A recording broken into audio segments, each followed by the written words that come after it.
Let's dive into the ultimatum. Yep. So episode 7 picks back up at the changeover. So we have Pilar and Haley. They're still getting into it, accusing each other of like social media shit. Yeah. This is the problem with the phones. Sometimes they're talking in language and I'm like, what are you saying? What are we talking about? You blocked me, but then you posted and you subtext this, and I'm like, okay. AJ and Marie, they debrief their marriage. And yeah, Marie just talked about how like tough the first few days were. And that was because she was about to lose her whole life. Like, it's not even for them, it's not just about the marriage, like their whole world is entangled. Yeah. So this is like really serious and deep for them. But yeah, her and AJ, they kind of had like a good time, just like giving each other space and like growing. Megan and Haley, which keep in mind, they said I love you to each other. I like forgot that. It like came back to me as they were doing the back and forth. Haley is also in her confessionals at this time, the changeover. She's like not thinking about Pilar at all. She says she's picturing marriage with Megan. Megan got that juice though. I was looking at her during this episode. I was like, damn, that's a handsome ass lady. Like, really is. She got nice arms. She got nice shoulders on her. She look good. She's a very good looking person. She is. So true. So yeah, they talk about their marriage was so easy. They were able to be so vulnerable with each other. Megan feels so safe with her in a way that she's never felt safe with Dayna. And just like how she discovered to be secure in herself in a way that she couldn't with Dayna. Now we get to Mel and Dayna. Same thing. They're like basically saying the same thing. This is life changing. I've become a better person through this other person. Here we go with this madness. Yeah. Oh my God. Dayna says, quote, "We've reached a scary, extreme level of vulnerability with each other. Yeah. And I see myself in a different light. With Megan, sometimes I don't feel comfortable or safe." Jeez. Saying the most. Yeah. And going on and on and on about which is like obviously not true. That's what I feel like. Isn't it the reverse? Megan don't feel safe with your ass. That's why she can't bring you home to her family. She don't feel safe there. She don't feel safe with you. Like, so, yeah, Megan immediately brings up how Dayna ignoring her at the pool was so pivotal. And then them having they were going back and forth on the phone, and Dayna threatened to leave, and like that just like really changed her whole process. And that's when she like really dove into Haley, honestly. Dayna was going in on Haley. Your little friend talks about she has receipts about me and Mel fucking. Yeah. Here come Haley. Well, I didn't say receipts per se. Well, I was like, I mean, but she's not wrong though. This is so crazy. I know. The receipts that they did have was crazy though. That was wild. That was so bizarre. The producers are Oh yeah. I didn't know they were logged into the cable. I didn't know they did all that. How'd they get their passwords? So that didn't even make any sense to me. Megan said their TV spontaneously signed into Mel and Dayna's Spotify accounts. I don't know how you can sign into 2 Spotify accounts at one time. At once. So, or did one day it signed into Dayna's and then they left and came back and now it's signed into like maybe, yeah. Then the producers wanted them to see both playlists. Like did they, maybe the first time like, are we crazy? Did we do this if we're crazy? Yeah. And then they confirmed no. But yeah, they got into their Spotify accounts, saw their sex playlists that were pulled up and private lists of new songs. And these two they would leave that type of evidence. Definitely. And it was probably like sex with Dayna. Like it probably wasn't even like, you know what I mean? It wasn't even like hidden. Yes, Mel is messy and like self-sabotagey like that. And so is Dayna. Dayna too, yeah. So they do the changeover. Everybody gets back with their original partners, and already in the Ubers to the hotel, like they're already going in on each other, fighting. Haley confesses to Pilar that they did stuff. Pilar is like, her mind's blown because she just did not expect that from Haley. Yeah, Kyle deaded her from so bad immediately. Yeah, but yeah, Megan, she won't even look at Dayna. And is going off on her about all kinds of stuff. And literally says to her in the Uber, they haven't even started their 3 weeks, says to her, I don't think we have a future together. Yeah. I don't know how we can move on from this. Yeah. That's Dayna and Magan's toxicity, is this breakup, get back together, breakup. Threatening all the time. Yeah. Teetering on that line of, are we together? We can't, like, it's too much. Now, Marie goes in on Mel about the Spotify list, and then she discovers the tattoo. And Marie surprisingly took it very well. Yeah, I don't know how you take this well. You really know your partner. I guess. You know, she just be getting tattoos. She just be doing this. Yeah. Because her response, she was like, well, I guess Dana's in my life forever, huh? And that was it. Like, yeah. I would be done. You would have to be done. There's no coming back from you getting a matching tattoo with some other bitch. Tattoo. I know. I'm trying to think about it, though, from Mel and Marie's perspective. They're so entangled that romance is actually last for them in terms of priority, it seems, as we learn actually later in the episode as well. Yeah. So it just seems like that's probably not as big of a deal because their partnership, in their partnership like list of priorities, romance is last. Yeah. So wild. So Mel and Marie. Marie says she believes Mel. She doesn't believe Dayna. Mel said they didn't have sex. She believes her. She's taking it just as face value. And Mel calls out their lack of passion, how she doesn't feel seen, how she often feels dismissed with Marie. And Marie is just kind of nodding her head. She's like, I totally get it. Yeah.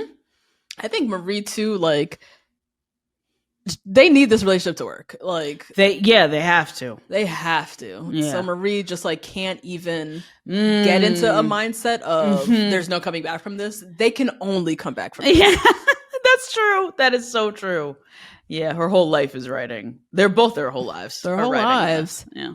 Definitely for Marie. Mel seems real quick to just throw it away and she'll be fine. Yeah. But Marie's like, no. Even then, I think the financial part of this relationship with this food truck, like, giving that up is a real stain on your credits. Truly. If anything, right? I don't know how Mel is so chill about it. It's weird. Yeah, she's had a lot of people leave her, so she's okay. Yeah. We see them later, going to get smoothies. They're laughing. They're having fun. They are talking about kids. Yeah, Marie's now open. Marie's open to it. They're just like openly having this discussion that they kind of previously just like deaded. And yeah, even Mel is talking about like the possibility of having kids and being open, and like they just seem to be in like a kind of lovey, like happy place. So I was like, how did we? Mel just 2 seconds ago was like all in love, infatuated with Dayna, and just the whiplash of back with Marie and everything's fine. Like, I don't know how they are doing this. Yeah, I don't know either, but it's just like you said, their whole lives are out on it, so they're just going with the flow. Meanwhile, Dayna and Magan. So Magan discovers the tattoos. Very different reaction. Yep, because that's supposed to be her tattoos that she's matching with. Yep. Apparently they made a promise to each other to do that.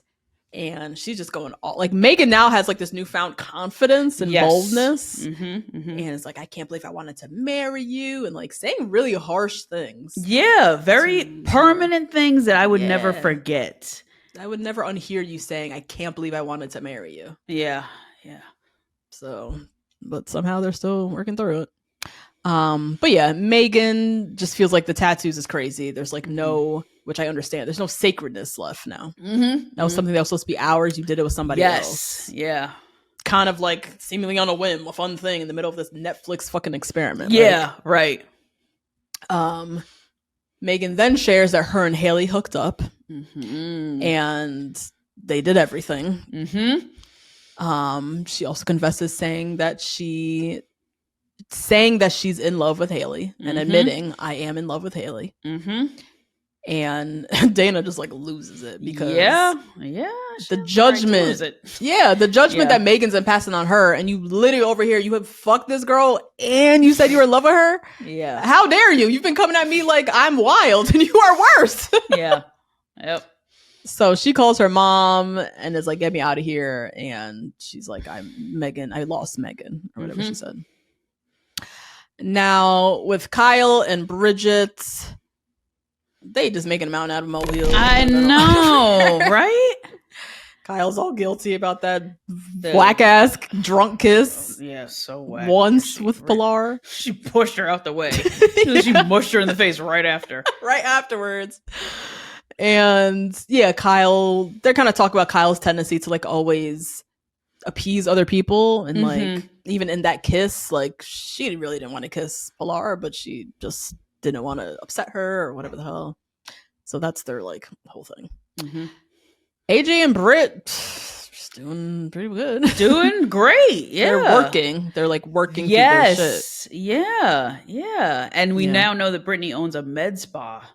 I looked it up. It's like fancy. It's fancy. It seems nice. And it's in Florida. So she is a very busy lady. She's doing well. Yeah. But yeah, AJ's very insecure about that. Britt's like a boss bitch. She's literally a boss. She owns her own very successful company, it seems.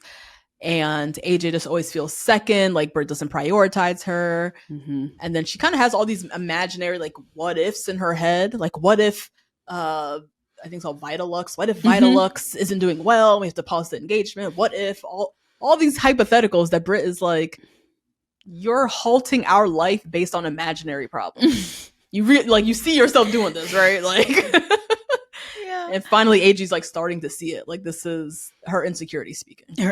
That's really it. And I appreciate that Britt is so like stable and steady. Me too. And very grounded. And she's just trying to get AJ to like get off the ledge and like come back here. We're fine. Everything is fine. And to redirect that imaginative energy, if she put that into whatever she does for work, right, building her career, building whatever it is, I'm sure she would do much better. So she's trying to just redirect this. This is getting off the rails. It's a waste of time. Ashley and Marita's still complaining about the same bullshit. You don't buy me flowers. I can't believe it. Britt used to buy me flowers and it made me feel so much better. But thank you for the therapist in our comments. They gave us a great note about affirmations and how people who are in abusive relationships actually don't like those affirmations, those very typical ones, because it meant that something bad was coming or something bad just happened. Oh, interesting. Okay. Yeah, which was great context. So thank you so much, therapist in our Patreon. Yeah, thank you. But yeah, that's Ashley. Like she just can never do enough. Marita wants all these gestures and gifts, and that's just not her way of showing love. And whatever she does do isn't enough. So they're just like stuck. They're still not getting anywhere. Then we have Haley and Pilar. Haley breaks the news that they had sex multiple times. And Pilar asks her, like, do you have an emotional connection? It's interesting, too, because, like, if it's just sex, okay, you could see they're like, I could get over this. It's the emotional part that is the kicker, always. That is the kicker, because how do I get past that? I can't change your feelings that you have in your heart right now. I can't go back to you fucking that girl, but that happened. It's an action. It's done. It's in the past. Right. You have lingering feelings in your heart for this person. How the hell do I do this or deal with this? It was so fast. And so 3 weeks. 3 weeks. And it was like hosted by Netflix. You know. Like what? So she's like, are you in love with her? She nods. And Pilar's just like devastated. Really blaming herself because she's like, it's my fault. I wasn't ready. If I was ready, we wouldn't be going through any of this. You wouldn't have fallen in love with another bitch. And now here we are. So we get into episode 8 with Pilar and Haley. Pilar's really crying a lot about her childhood because her family has like basically disowned her. They're ashamed of her. They don't acknowledge her being a lesbian in love with a woman for the past 10 years. And she just didn't get that unconditional love. She doesn't have that support. Which is interesting that Haley, because this is Pilar's story. This is also Magan's story. I know, but Magan is still in contact with her parents. For that unconditional love, I think. So she can hang on to it. She doesn't want to be in Pilar's situation. She knows, too, that Dayna is not enough. For her to be standing alone the way that Pilar is standing alone. But it's interesting that Haley is falling in love with another person who is dealing with this type of denial with the family. Yeah. It's interesting. Because that makes her role in the person's life so pivotal. Codependent, right? Very codependent, yeah. But you would think it'd be like you would think that would be a sore spot for her with Pilar. Like, I want somebody who could stand on their own. Yeah. But now she's here in love with Magan in pretty much the same family situation. Yeah, arguably worse, because they would be in a secret relationship. That's also, again, on Netflix. Yeah. Yeah. Oh my God. It's all on Netflix TV. Jesus. But yeah, they're trying to work their shit out. Haley says her love for Magan doesn't detract from her love for Pilar, and they're gonna like keep working on it. And this is where I don't understand that statement doesn't even make sense to me. Like, my love for Magan doesn't detract from my love for you, and we need to keep working on us. This ain't The Bachelor, mama. We can't be. This isn't I choose you at the end, and we are not doing that. Yeah, it's a lot. Now, Pilar and Haley, they're still kind of battling the fact that like Haley doesn't feel prioritized by Pilar, which Pilar can't really argue with. And Haley also recounts a situation where she saw Magan out. So that's the thing. They're all in the same complex. I know. They get into it out at the club. She sees her out. Magan won't look at her. So Magan treated her the same way that Dayna treated Magan. Just fucked up. And toxic, Magan. Yep. Because Haley helped you heal through that, and here you are doing this to her. And Haley said she texted Magan like a song, and then Magan sent her back saying, we need to cut all contact. Yeah. Which is also so dramatic and toxic. It's just extra. You clearly still love me. Right. That's why you don't want to talk at all. Meanwhile, we see Magan and Dayna talking about Haley trying to get back in her DMs or talks or whatever, and their narrative now is that Haley's playing games, and they need to have respect for their relationship. I don't know what to tell her. I'm like, you guys were at that dinner brawling.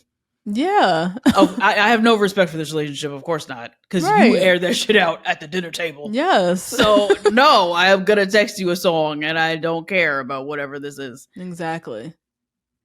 Crazy. Like the whiplash. It's crazy, and I can see how it's very addictive. You know, the emotions are very high and they're very low. Yeah. And to just feel those feelings can feel really good sometimes. Yeah. It is wild that Magan and Dayna, when they got back together, the ones who were like, I don't want to be with you anymore, they came back and they were like locked in. Oh my God. Yes. Locked all of a sudden the boundaries were so clear. I can't talk to you anymore. I'm not even going to look at you at the club.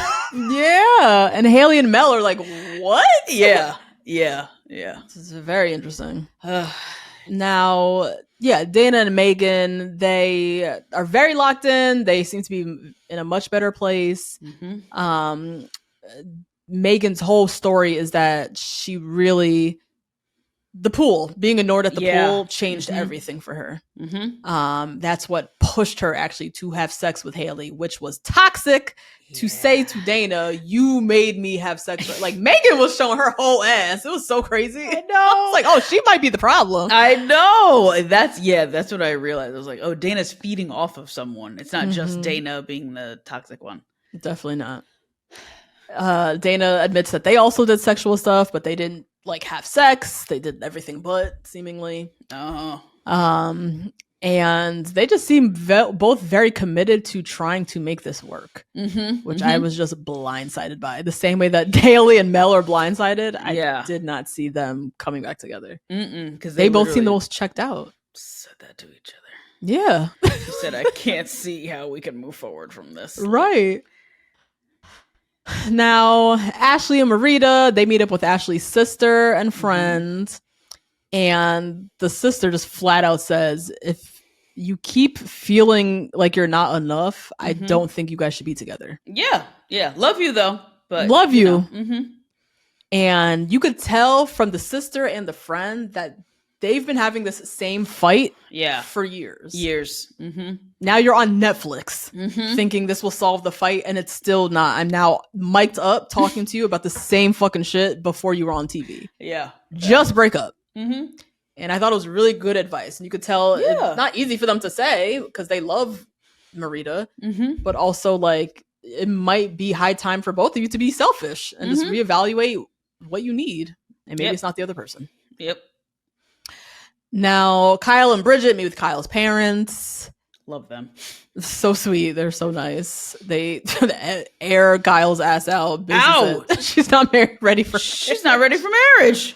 She's the one asking for the ultimatum. Yep. Oh my God. They air her out. They said her finances ain't up to par. The job she got ain't doing it. Call her basically financially unstable and a wreck. Yeah. And you have no business getting married, to Bridget. Oh God. Oh. Did you so the conversation I think that they were trying to have with her was interesting. Like, do you think there is before you get married, there are certain things to an extent you need to have figured out or be ready? Yeah. I think the most important one is the emotional part. I think finances, maybe especially because of how I grew up, finances like come and go, right? You can have a great job one day, you can lose a great job the next day. Like it's really tough with the financial thing. And I think too, finances sometimes influences people's like levels of morality. Like sometimes people tie finances and morality together. Okay. In a way that other people don't, depending on where they came from. What do you mean morality? Like there's some people who they tie finances overall with what people deserve. Okay. You know, like a lot of people think that poor people don't deserve to have kids. Oh, I see what you mean. You know what I mean? Okay. Yeah. And so I think those types of things are things that you should really sort out before you get married. Right? Just so that you can make those decisions based off of the same plane, whatever that is. Yeah. Because sometimes when you get married and you come from two different financial homes, you can tie up that morality with the finances and it gets funny. Yeah. I think, like, I agree. Finances and things come and go. When Nate and I got married, he was literally unemployed, like standing at the altar. I forgot about that. He was between jobs, girl, going through a transition. Like, and we got married, you know, so yeah, jobs come and go, finances come and go. Like, I think what I was still so confident in Nate is he's ambitious and he had direction. I think that's important. I think that's what her parents were getting at. They were looking at Kyle like, you still are lost. And Bridget likes pottery. How y'all gonna eat? But what are she's like a freelancing bartender, pottery making artist, singer. And you ain't got it together. So yeah, we're nervous. So I think that's what it's like, having direction, having ambition, direction, having a plan in place. You might not have the money all together, but you're on a pathway to something. So that was just like an interesting kind of parents having this real conversation with her, which was true. Yeah. Now, AJ and Britt, poor AJ, she's just... I know, she's really feeling away, but she's had a lot of revelations with Marie. Yeah. And she's, I think, just kind of letting it all out and being honest with herself that she's just insecure. That's really what it is. Yeah. She wants to be, I think in her heart of hearts, she imagined herself as the provider in the in her relationship with whoever it was. And now she's with this boss. And she just doesn't, as she said, I don't feel like you're equal in any sense of the word. Like, I think she's really thinking like financially, I'm not your equal. Provider wise, I'm not you're providing for me. That imbalance is getting to her. They definitely do live in her house. And house. And I think too, even what you were just talking about, ambition and direction. I don't know if AJ has that same ambition and direction that Brittany has. Yeah. And I think that's very discouraging to AJ, and it's getting in the way of her championing Brittany as a boss bitch. Now it's a detriment to their relationship that she makes money and is successful. Yeah. And it's just her insecurity speaking. That's it. That's really it. But they're talking it out, and she's, getting to it, get somewhere. Yeah. I really appreciate that Brittany said that AJ is equating who Brittany is as a businesswoman to who she is as a partner. I thought that was really enlightening, especially as an entrepreneur myself.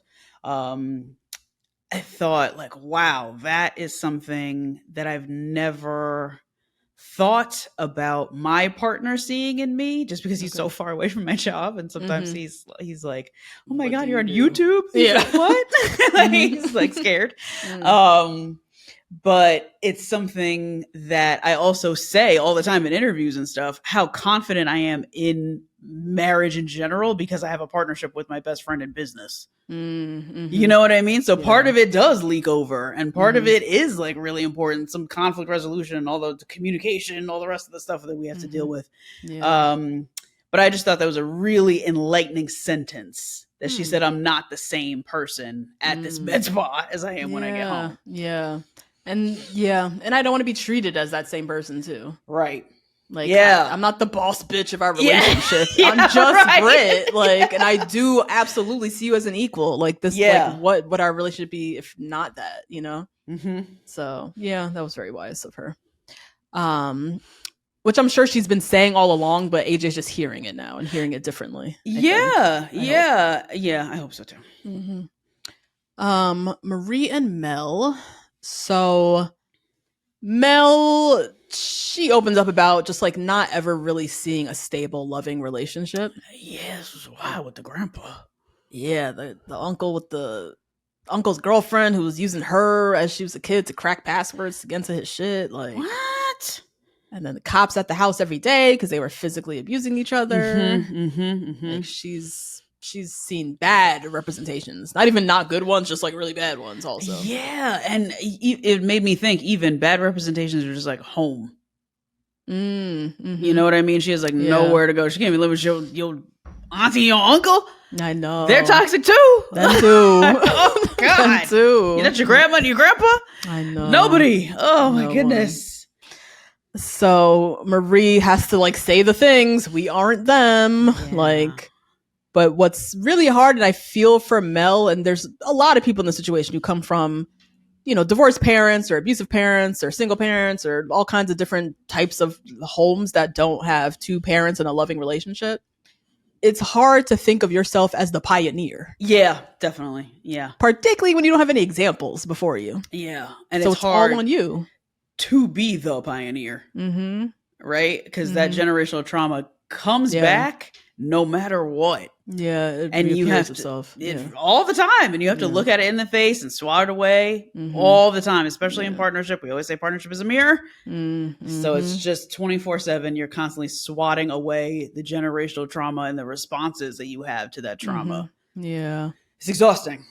And also you probably like Mel. I mean, she's been with Marie for a minute. I don't remember how long. 4 years, something long enough. 4 years. And I would suspect, just seeing how Mel moves, she also has a history of being in some toxic bullshit, you know? Definitely. So her trust in herself is at an all-time low because she doesn't have a good track record. So she's like, of course I'm going to end up like my uncle. Like, what do you mean I'm going to be the pioneer? That's not real. That's not what I've done.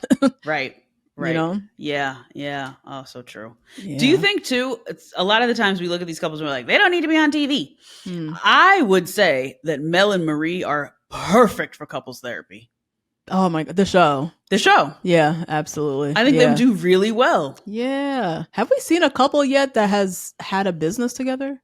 Good question. Worked together? Oh my God, I don't think so. I don't know if we've seen that dynamic yet. Yeah, I don't think so. Yeah. Orna, yeah. Come on, team. Fly them up and give them a little Airbnb somewhere in East Village. Yeah, because that's another layer of this. They're hanging on to each other for dear life for so many more reasons besides just them being in love. Yeah. You know?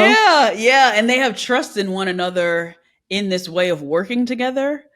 Like, I've never worked with a partner, but there's a lot of trust you have to have that, like, we're on this same team, we're on this together, so we can see this through together. Exactly. And so there's like a trust that she does have in herself in partnership. Right. It's so in the opposition of AJ and Brittany is very interesting. Yeah. The parallels. That is true. Yeah. She has the trust in herself business wise, but it's not translating to the relationship for some reason.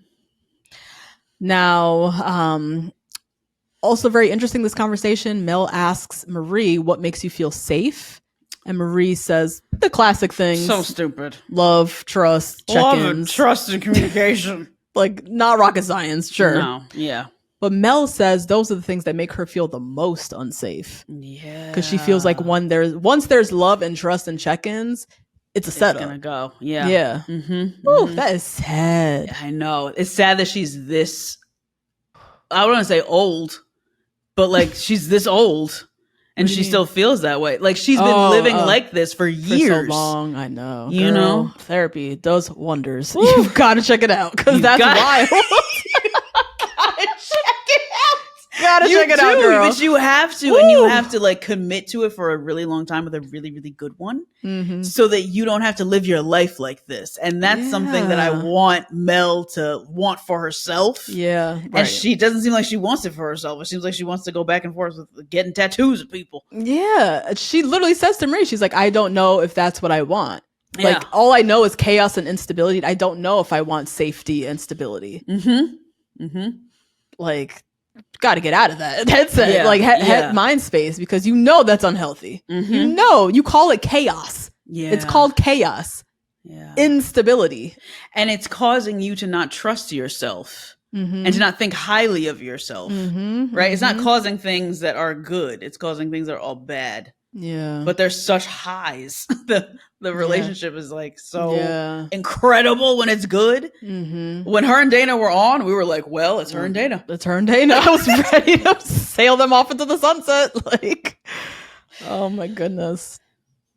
So later we see Mel talks about texting Dayna. Dayna called her and said she was uncomfortable by them having communications. Dayna and Magan are crazy, yo. They have no perception. We talk all the time about people who have like their fear of perception. They ain't got none. These they ain't got none, and they have Mel and Haley out here feeling crazy, gaslit. Totally, say totally. And yeah. Mel, the way she's even like trying to like, because she's like, this can't be. She's like, well, I know Magan was in the room, so maybe Magan was like controlling her. Like, it's like, girl, your girl Dayna is crazy. That's what it is. So going into the like mixer, Dana's like super anxious. She knows Mel is feeling betrayed because the switch up is wild, and so they're trying to like, how do we do this? So they go into the mixer. Mel and Dayna, dry ass hug. Haley, Magan, dry ass hug. These are people who said, I love you. These are people who were knocking boots. Knocking boots. Saw each other's bathing suit parts. Yes. One of them got the other bitch tattooed damn near on her arm. Like, that's so crazy. And we're doing a little pat hug. I'd be damned. It happens though. It does. It happens. Yeah. Oh my God. So you got Ashley. She's over here talking about she's rethinking this whole thing. She gave Marie the ultimatum. She don't know why she did that because she's tired of her. This ain't gonna work. Oh man. Then we get Mel and Dayna. Finally have a little chat. Mel goes in on Dayna because she feels crazy. Yeah. And Dayna is like, I just feel so bad about the tattoo because I had promised Magan, but I forgot. But I didn't remember it. As you were permanently tattooing something on your body, you didn't remember that you had planned this with Magan? Like, what are you talking about, Dayna? How many tattoos are you promising? Is this a thing? Is this a thing that you do? I started looking at her tattoos. I was like, how many you got? Yeah. Does she have a lot of tattoos? She does. She has a lot of tattoos? So this is like none to her, I guess. I guess. And Magan don't look like she... Does Magan have any tattoos? Oh, you know what? I don't know. That statement was crazy. I forgot. No, it just was. So flat out. That's yeah. Mel is clearly so still in love with Dayna. She's like practically begging her to choose her in this moment. Yeah, she wants that toxic back. She wants that toxic back. Yeah. Just like, tell me, I don't understand what's going on. Like, she's there in it with Dayna. Like, let's figure this out. Wild. But also fair, because Dayna was like, I only feel very safe fair with you. Yeah. And then she exploded on Magan at the dinner table, and now they're like, no, we can't talk. Yeah. What? Like, can you you imagine being Mel? I could not imagine. I would be losing my mind. This would be my trigger to go to therapy, though. Yeah, because how did I find myself in this? How did I find myself in this in a situation where we were all casted and like had a psych eval? Like, how did I end up here again? Here, I'm clearly out of my mind. Yeah. Then you got Magan and Haley chatting. Magan explains that the reason why she was kind of like icing Haley was because she wanted to maximize her time with Dayna. She really wanted to prioritize Dayna. Which is fair. Yeah. But you could clearly see that wasn't their plan. You could clearly see Haley and Magan, right? You could clearly see Haley's like, we were going to be texting though. What do you mean? Yeah, because we were supposed to get married. We're supposed to be getting married and I'm in love with you. Like, what do you mean you're not going to say hi to me at the smoothie bar? Like... So she too is losing it because she's like, you're not even texting me back, and that was not the plan. Like, what? Right. So Haley's just like, I was in love with you. I can't believe you're treating me like this. Like, so she another one like Mel, crazy, like fighting for this love when her lover for real is over there. Pilar's sitting there twiddling her thumbs, and Megan's like, I just made promises I shouldn't have. I thought I was at a point of no return with Dayna. And then says the kicker, I'm not in love with you. Then she tries to backtrack and say, I actually never said I loved you. Yeah, that never happened. Which is bold. Which was really bold and fucked up. Yeah. This is someone who hasn't been single in 10 years, Haley. Right. So she knows what she heard. She was ready to leave her love of 10 years. 10 years for you. And you're like, what? That didn't happen. That didn't happen. You're crazy. Megan, that's so mean. And then we have Dayna over at the side talking to Mel, saying her theory is that Haley and Pilar came here to break up. Which I agree 1000%. Definitely. Yeah. Pilar was tight that Kyle was trying to give up that cat. Oh, she was so tight. She just knew her and Kyle were going to have the full experience. And she didn't get that. So yeah, but Dayna's spinning this whole thing like Megan's being manipulated by Haley, and just I don't know. Megan's also crazy, and she was saying I love you. That you weren't manipulated into that. Like, stop. Also, rich coming from you, Dayna, because you're sitting across from Mel right now, who is begging you to get back with her. Like, Dayna and Magan are so wild. Like, oh my God. I didn't expect this. Well, I did not expect this. I didn't expect it because of Megan's family history. Okay. I expect her to be so like kind of shy and like not as confident in her, I guess, sexual energy and maybe even in her possessiveness in her relationship and the way that she's moving. But I guess she's really moving like kind of like a high schooler or like a college student almost, like really young. Jealousy, territorial, you're mine now, I won't talk to her anymore, you can't talk to her either. Like, yes, very Forever, right? With the blocking. Yes, yeah. The blocking each other and the pretending they don't exist. Yes. Yeah. Oh my God, yeah. Then we have Haley and Pilar. They meet back with Haley's very nice dad. And she tearfully confesses to her dad that she fell in love with Magan, which he knew and saw. Like, yeah, he did. Definitely called it. And now she's just feeling stupid. She's feeling like an idiot. Yeah. She should have just broken up with Pilar. But it's hard to break up with somebody like Pilar. Yeah. Particularly because you're such a pivotal part of her life. She has no family. She has no family. And she will cry at the drop of the dime talking about her family. Like, I know. It's right. She's not like I have my chosen family. I'm strong. I don't need my family. Like, she is hanging on to Haley for dear life as her family. Yeah. Especially because her family's all, I'm assuming, still around. So they're probably all connected.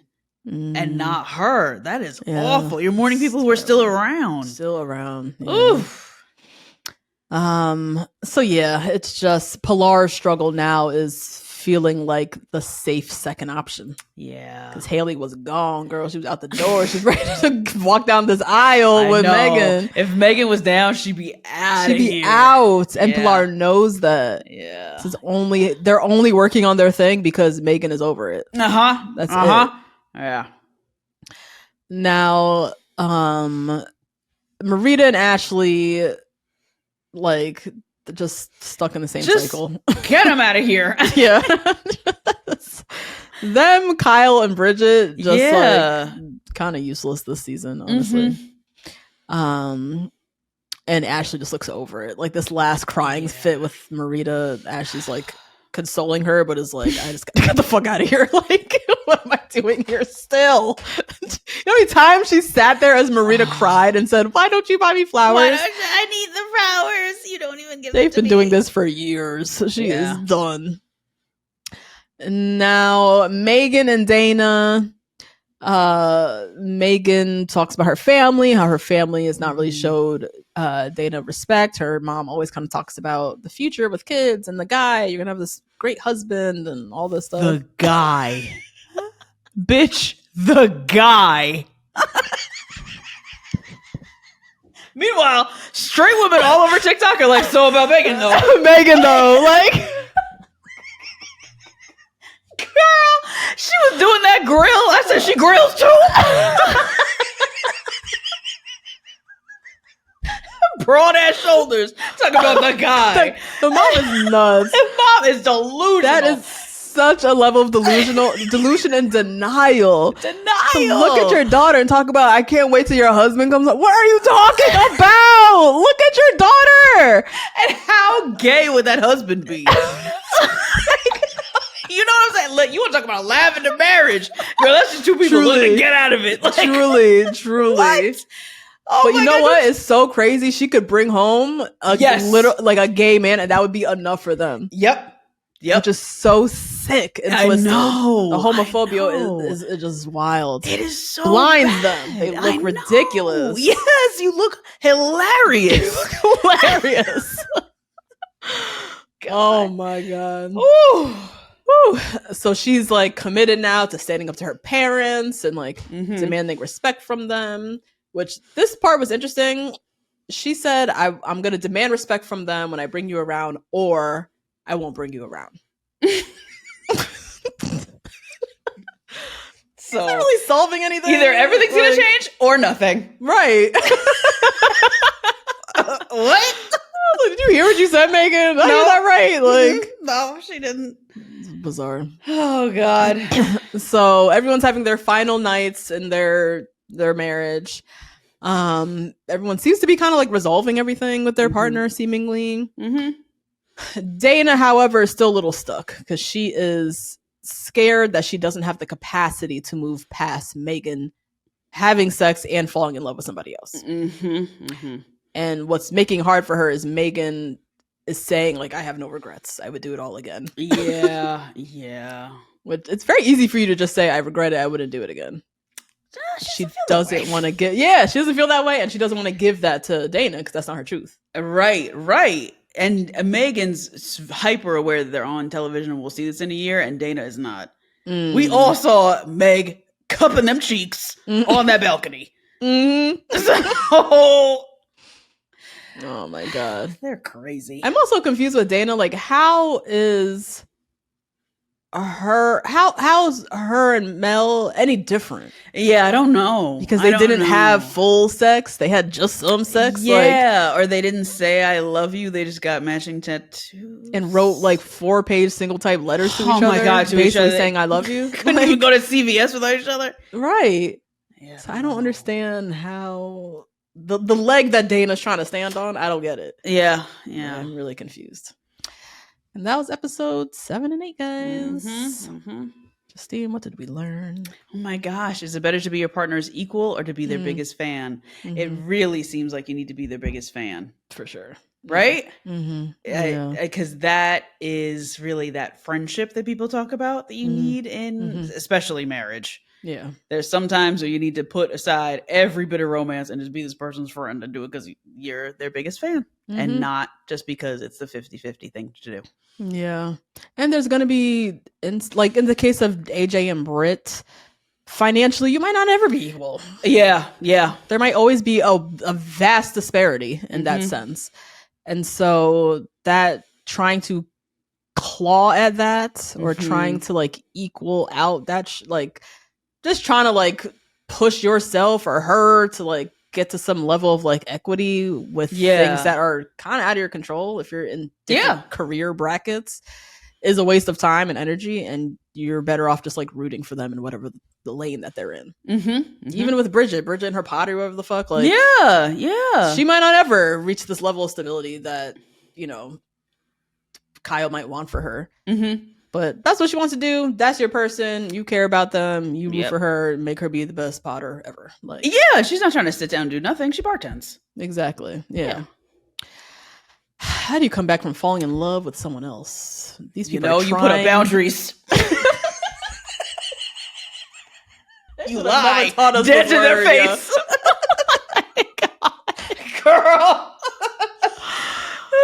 And also part of the question is like, how do you move past emotional cheating? Right. Please get in the comments, because this is really kind of at the core of this question. Yes. It seems harder to move past emotional cheating. In my opinion, for me, it would be harder to move past emotional cheating than physical cheating, I think.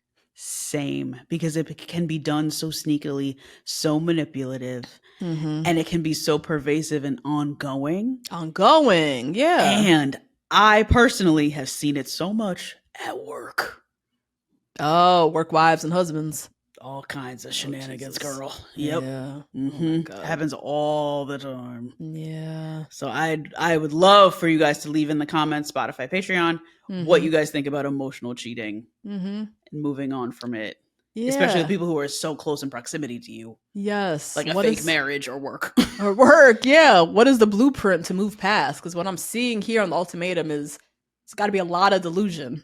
Yes. Yeah. To convince yourself to move on. I think Pilar, she is right now her and Haley are kind of chalking it up to Magan is full of shit. And Haley, you got swindled.